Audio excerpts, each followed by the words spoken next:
Okay.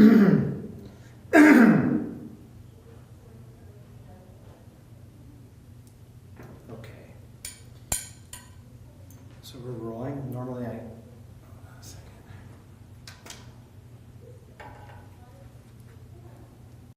Okay.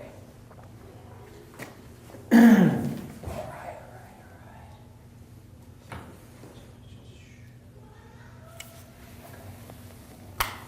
So today is the 27th of March 2018. We're at the JCC in Minneapolis. And we are with Gil Mann, correct? Gil. Gil. In English, G-I-L. One L. Gil, which means, of course, happiness, right, in Hebrew? Mm-hmm. And we're here today to talk about your father.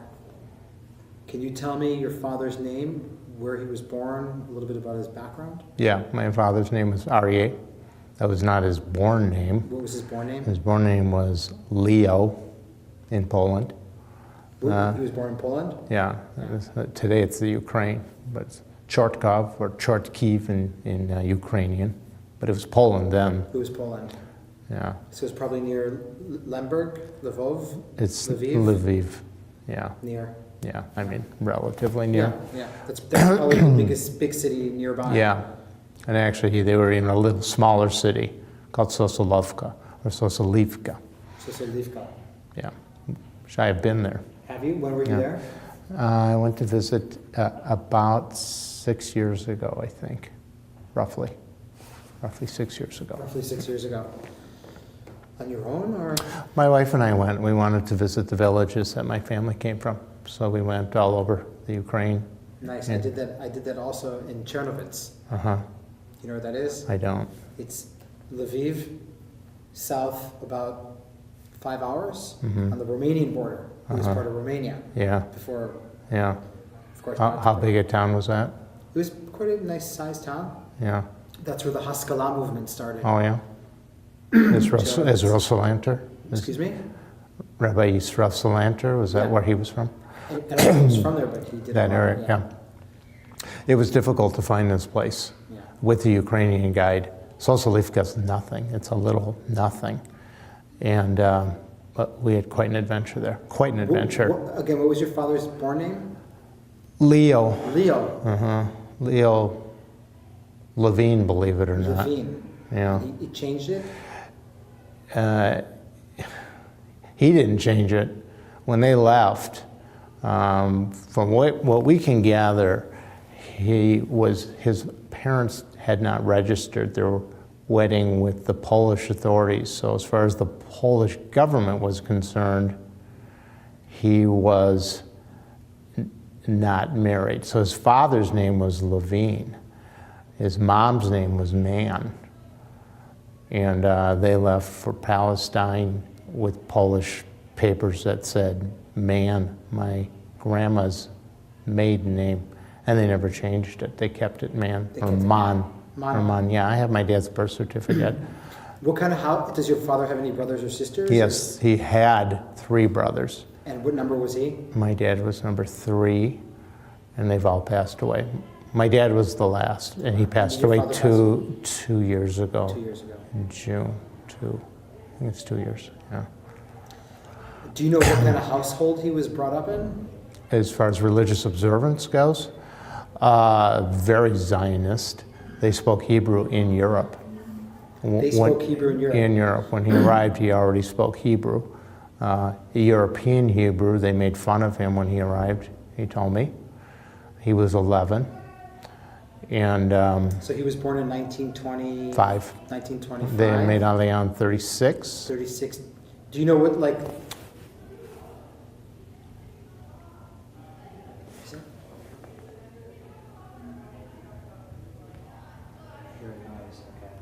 Do you know what kids running around here? Do you know what pushed the family to make Aliyah in 1920 and 1936? My understanding is that my grandparents saw the rising storm of anti-Semitism and said, we have to leave.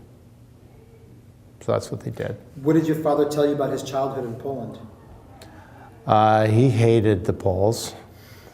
He told me that. When the Russians were, when the when the Poles began to rebel against communism, my father didn't care if the Russians moved in and squashed them, and he didn't care what happened to the Poles. He had no sympathy whatsoever for the Poles, no interest to ever go to Poland, ever. Although when we went, which again was Ukraine, he was very interested to hear of our story and see the pictures and so on. It's quite interesting, actually. His father had a flour mill in this little town of Sosolivka, and they sold it to have money to make Aliyah.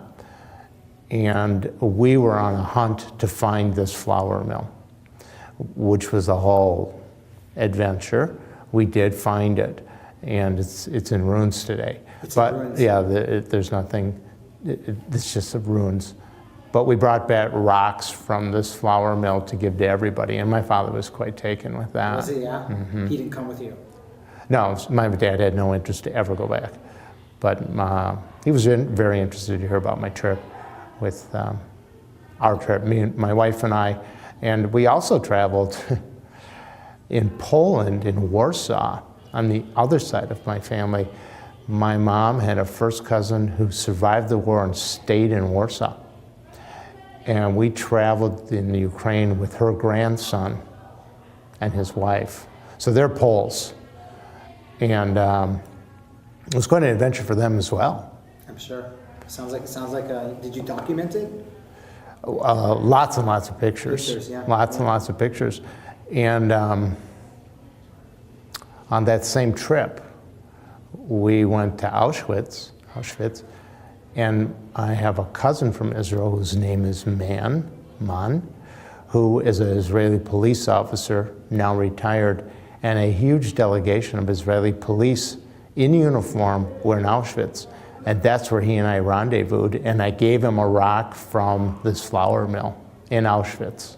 And he was in uniform? The whole, I think well over 100 Israeli police officers. This was how long ago was this? The same, like 6 years ago or so. I can look it up exactly if you wish.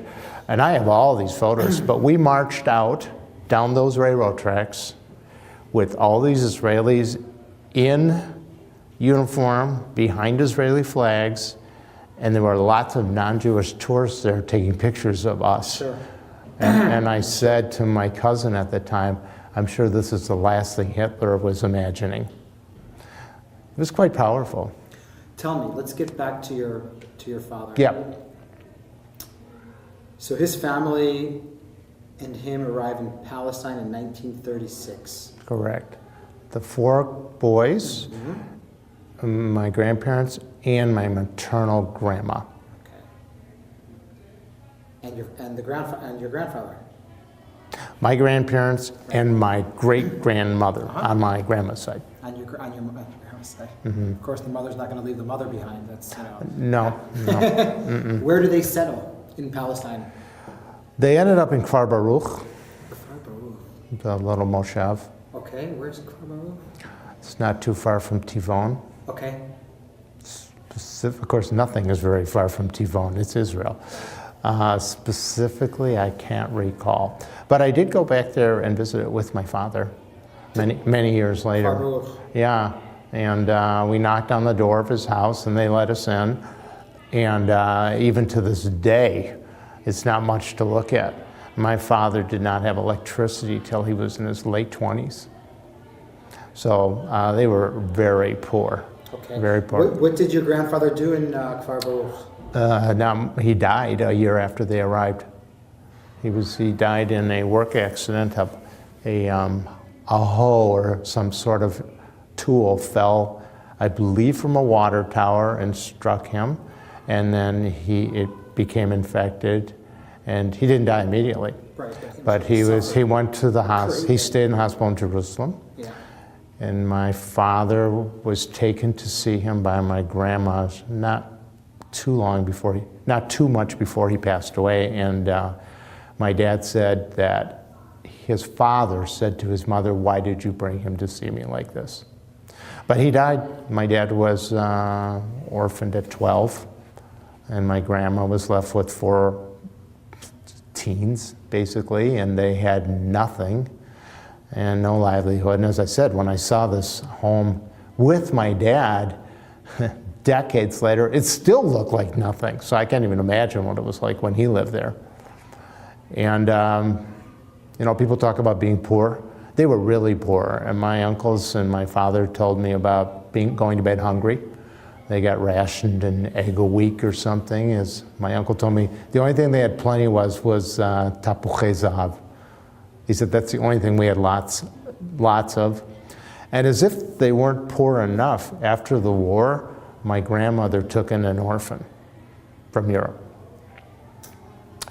Those 5 children. And very little. They had very little. Where does your so how does your mother support the family? How does your my grandma? Yeah. Well, it's a little farm. You know, they had a little moshav, so they had a little farm. And that's how they did it. They had, I think they had a cow and some chickens and very little. Sort of the classic story. But I'm sure at some point your grandmother is saying, thank God we got out of there. Well, at some point for sure, she lost her whole family. There were, she had 9 siblings. 1 immigrated to the United States when she was born. She never met him. She met him when she was 63. For the first time she met him in New York. But the rest were all killed. The other 8 siblings and their families perished. She had, I guess, a sister who was very unhappy that they made Aliyah, and even said to my grandma, apparently, I hope your ship drowns so that they don't have to suffer living in this desert state. It's hard for me to imagine she would actually say such a thing, but that's the story that was passed on. Yeah. But they all died. All of them died. My dad said that he remembers during the war seeing his mom get letters and crying, receiving letters from Europe and crying. Where does your father go to school? Do you know? Where did he go to school? Where? I don't know. You don't know? Kfar Baruch, I suppose.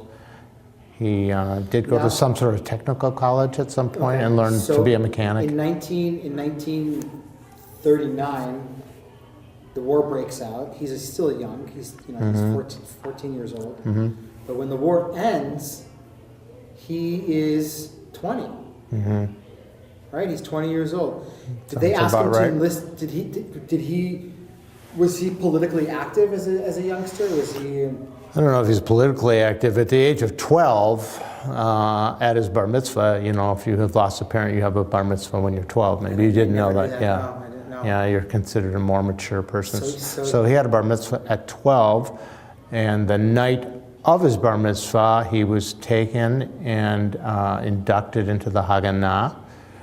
He put his hand on a chumash and a hand on a pistol, and he was inducted at the age of 12. And he spent the eve of his bar mitzvah on guard duty for his village. So he joined the Haganah as a child. And he was quite proud of it. But that's not the way most kids have a bar mitzvah. No.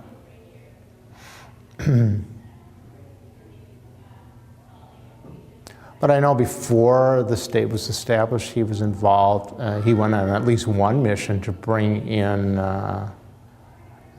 refugees who the ship was offshore. And they came in through the surf in near Atlit. Atlit. Yeah. And he was very proud of that. But he was young. He was a kid. And then when the war started, he was in the army, like everybody else. The War of Independence. Yeah. So the war during the War of Independence. So, but he's not.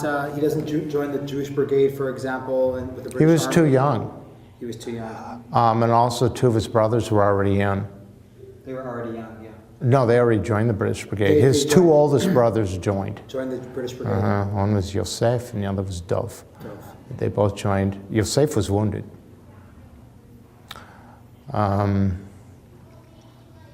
But he was too young, and his younger brother was definitely too young. But let me think here, how old would he have been? 1925.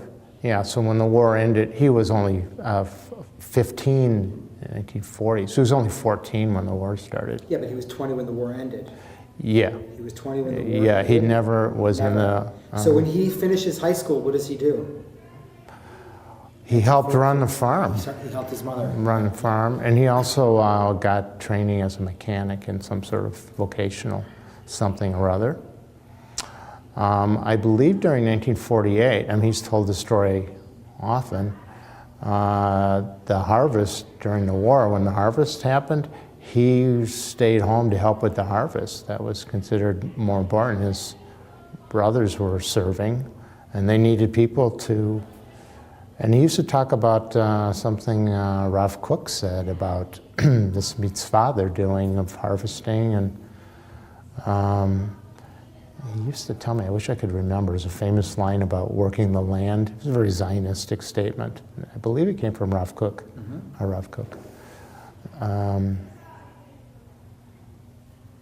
was his story. Although he did serve in a military capacity in 48 and 56. And 56. Yeah.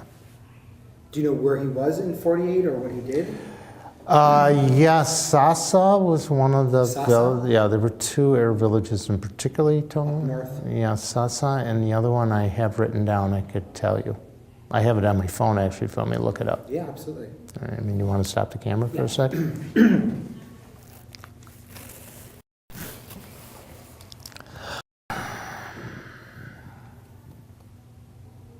I got it in anticipation that you might ask. Of course. That's why I'm here. Me too. Yeah.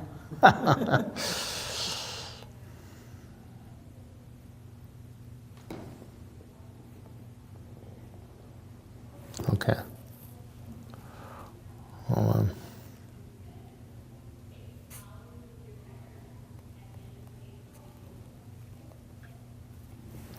It's so tiny here. This is a Word document. It's microscopic now. You can go like this, Well, I know I can. Yeah, it's better. I think. Believe me, I It's use. okay. Yeah. Let's see here.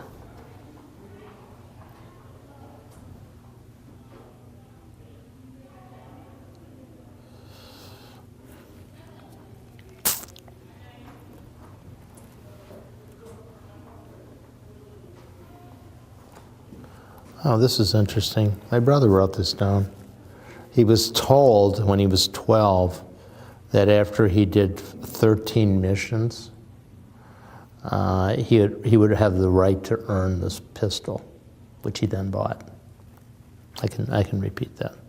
No, it's fine how you're reading it. It's totally fine. Well, do you want me to read a little bit here? My brother dictated some notes.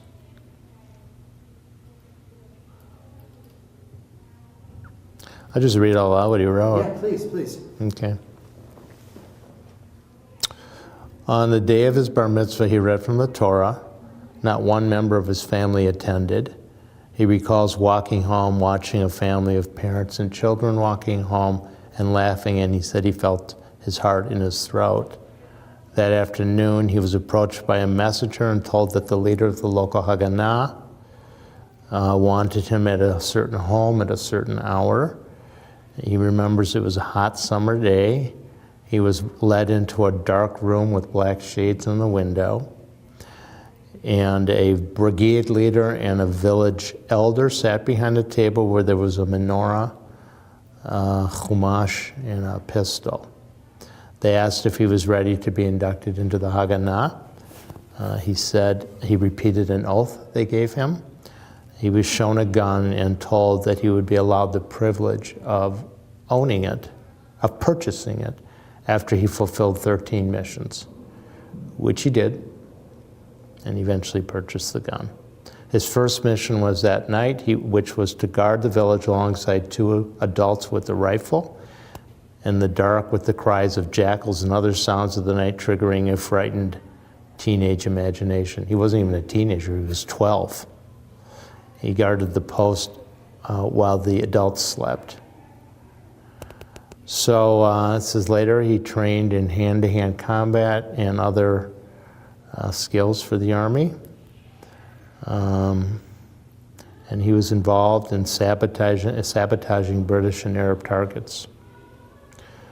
And then, as I mentioned, he helped near the village of Atlit. Yeah. Apparently, the Haganah knocked out a British radar installation near Haifa first. Yep. And then these folks came in. And he remembers wading into the water, the cold water, and escort these folks out into trucks, and they whisked them off. And before the British could find them, they were taken to various kibbutzim, given fake papers, and that's that. In 48, the War of 48, his squad was given the mission of securing territory north of Nazrat, including capturing the Arab towns of Sasa and Tarshiha, near the current border of Lebanon. He remembers how difficult that was, physically, hot and what have you. And after they accomplished their mission, he recalls seeing signal fires of other IDF forces on mountaintops. And he remembers hearing the voices of victorious forces on the mountaintop in Tzfat, echoing off the hills that night as they sang fighting songs from the Palmach. He was 23. So there you go. That's where he fought. There's more here. Okay. He studied to be a mechanic. He worked during the day and then walked 10 kilometers to a bus, which took him to Haifa. He tried to stay awake for 3 hours of lectures 2 nights a week and rode the bus back and slept on the bus. And then he fought in 56 in Sinai in old French tanks that roasted in the sun, and he remembers the heat was so bad that when they opened the hatch in the desert, it felt like air conditioning.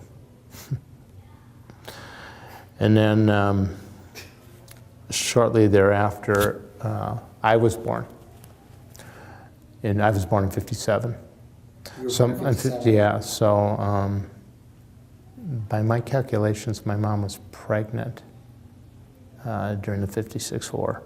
Do you recall the dates of the war? October. Yeah, and I was born in May.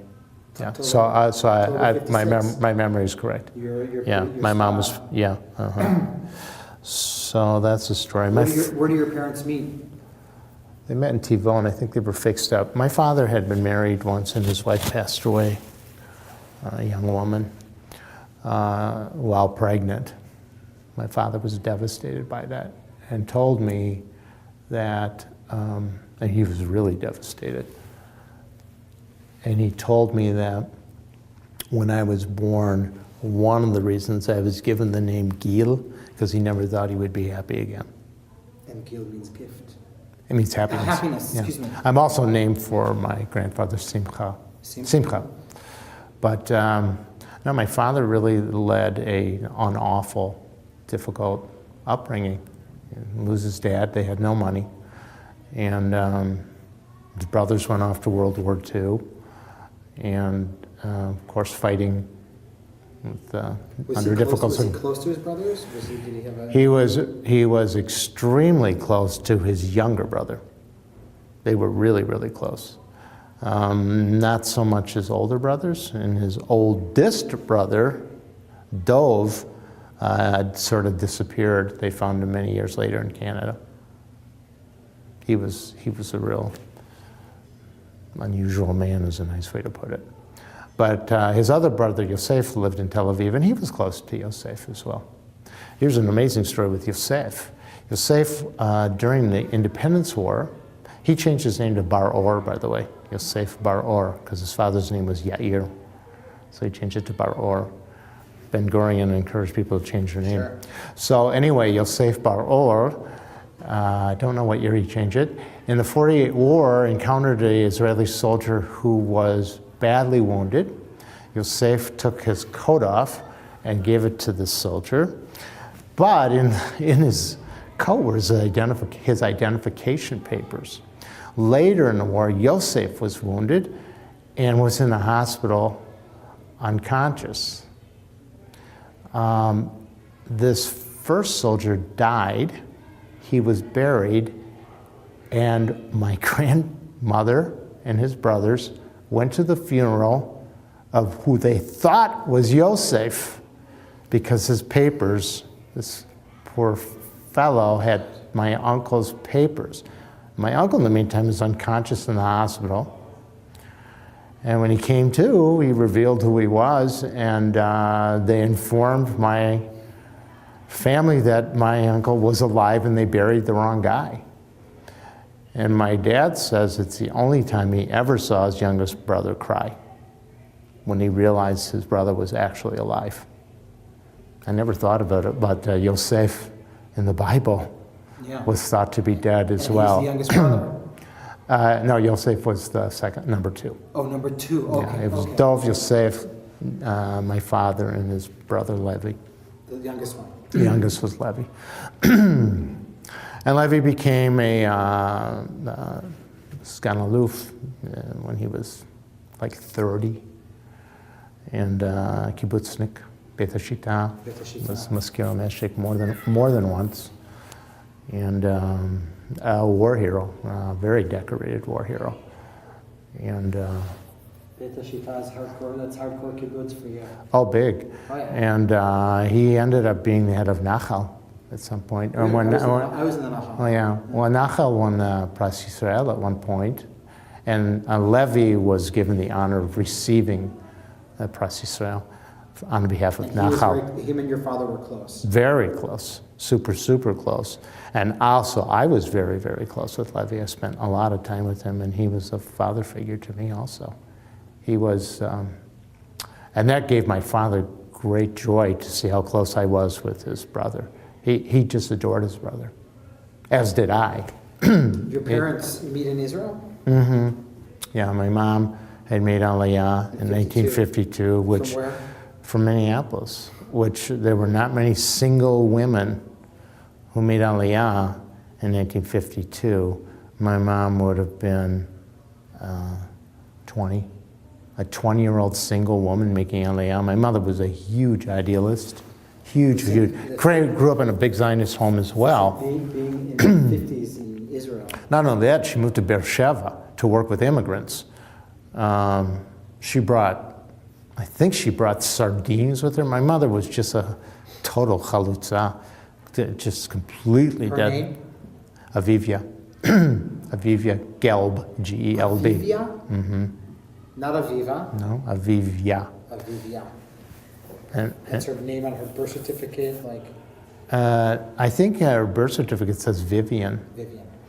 But she was the only member of her family born in America. Her dad and mom and 3 brothers were all born in Europe. Poland and Warsaw. Poland, not Warsaw, that's where the cousin was. And they lived in Borislav. But they spoke Hebrew at home, in Europe also. 2 very Zionistic families.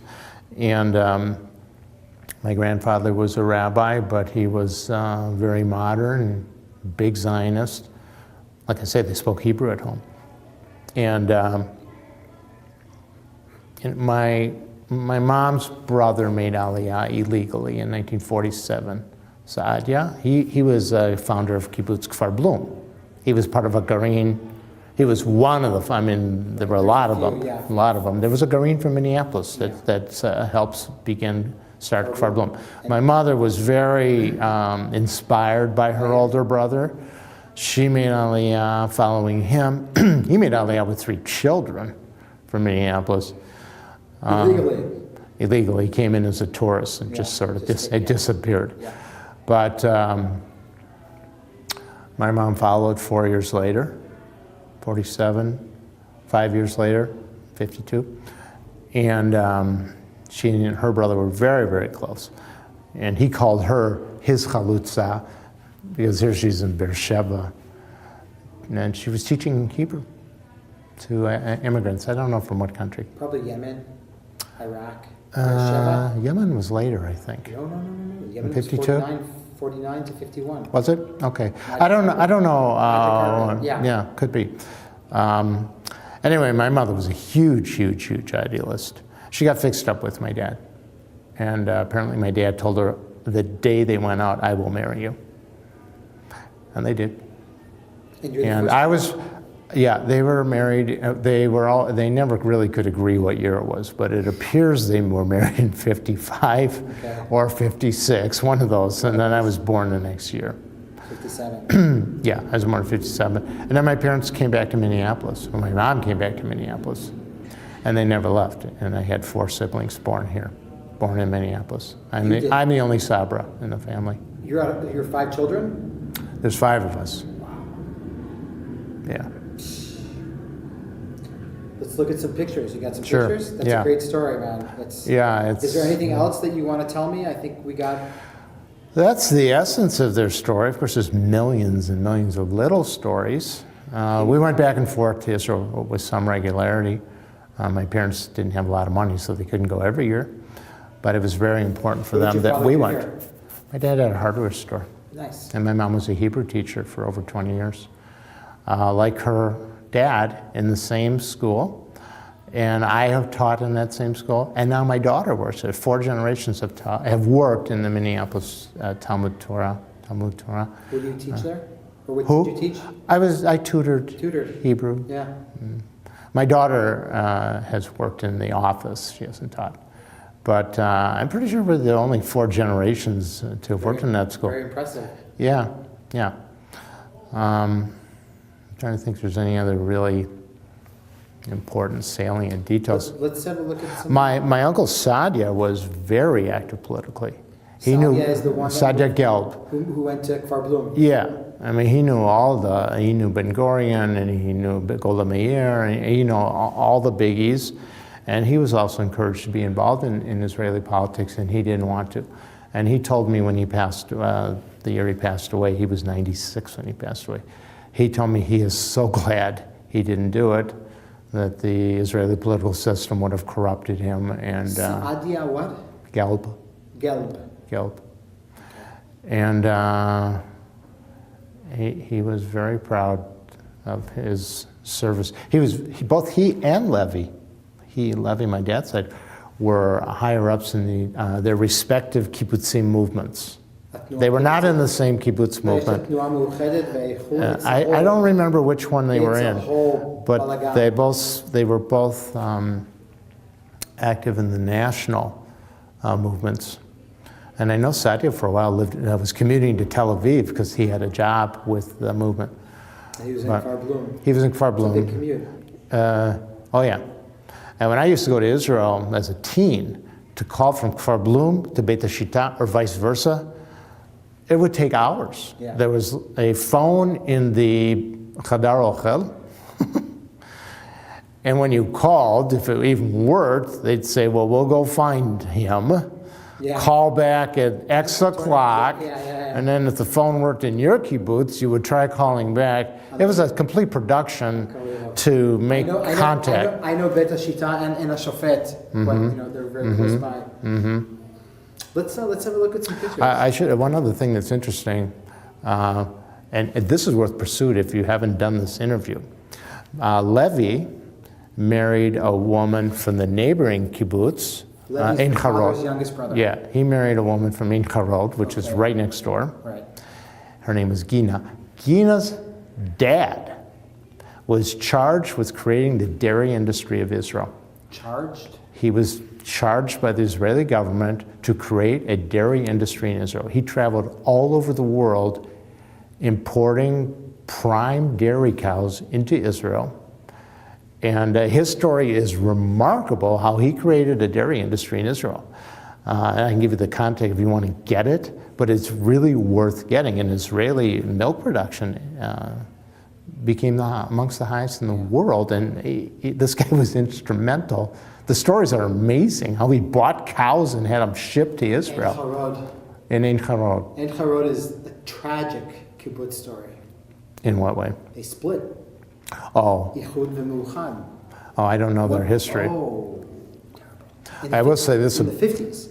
Yeah. Like, one part was Stalinistic, and the other one wasn't, and families were torn apart. Oh, yeah, I People know it nothing was like about it. Ein Harod. Yeah. Beit HaShita is a tragic story in terms of the Yom Kippur War. They were all Shirion. They lost 12 men. And my uncle was also Shirion. Everybody, my cousins.